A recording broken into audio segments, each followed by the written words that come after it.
Meet Geert. Hi. He's going to show you how to measure your wall before installing a Chameleon whiteboard wall in 1 minute and 46 seconds. In this video, we'll focus on a full wall whiteboard installation. Let's get started. Accuracy is essential.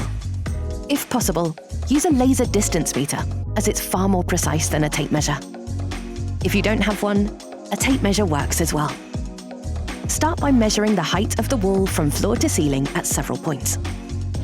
Record the shortest height and subtract 20 millimeters in your measurement form.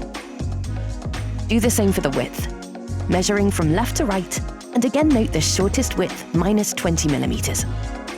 Subtracting 20 millimeters provides a safety margin to ensure your whiteboard wall fits perfectly.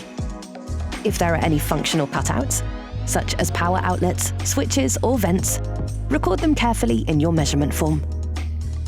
Measure the center of each outlet and note the distance from the floor and the nearest wall, minus 10 millimeters. For multiple connected outlets or switches, be sure to indicate how many there are. Take as many clear and relevant photos as possible to send along. This helps us identify any potential challenges and ensures the whiteboard wall fits perfectly. The measurements you now have represent the exact size of the whiteboard wall you need. Double-check that your measurement form is complete and accurate before sending it to us. And that's it. You're now ready to order your Chameleon whiteboard wall in the precise size you need.